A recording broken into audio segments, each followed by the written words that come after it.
dubartii akkaan hantuuta sodaattu. Addunyaa tanarratti isii qofaa miti dubartoonni akka isii kanatti hantuuta sodaatan. Inumaa irra hedduun dubartoota hantuuta akka malee sodaatan. Dubartii tana rakkoon tun hedduu isii tuyxe akka malee iyyiti hantuuta bakkuma feetetti illee yoo agarte yoo isirraa fagaateet illee jiraate.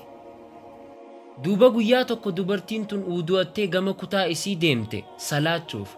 Jidduma isiin salaachuu jirtu hantuunni gama kutaa isii seene osoo isiin quban qabne. Jaarsi isii arke isii jeequu dhabuu murteesse sagalee ol kaasee akka isiin hin rifanneef ammoo hantuunni bitaaf mirga isiitiin daddeema kutaa san keessa.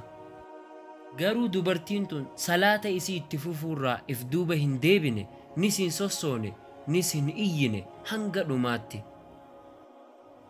Eega salaata isii fixattee moggaa isii laalte hantuuta agarte hoggasuma iyyeensatti qabde. Jaarsi isii ajaa'ibsiifatee isiin jee yeruma duraatirraahu maaliif hin iyyin isaan hin agarre hay. Hantuunni moggaa kee deemuu ture ani rakkoo hantuutaa wajjin qabdu fixatteen sehe.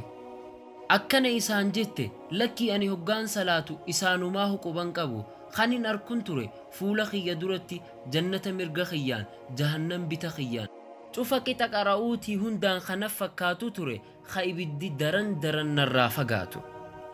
Subhaanallah, dubartiin tun salaata isii keessatti akkaan khushu'a qabdi turte hanga waan addunyaa tanarraa irra sodaatullee arkuu dadhabdutti. Xiyyeeffannoon isiitii fi khushuunii isii hundi salaata keessa qofa. Nuti yoo hoggaa salaannu akka isii kana ni taana moo nuti waan moggaa keenya godhamuu jiru hunda ni beekna. Mooni yaanna waan fuula dura daleenu ammas abalu dhufee abalu kutee abalu sagalee ol fudhatee. Silaa hundi keenyaahu akka dubartii tanaa taane.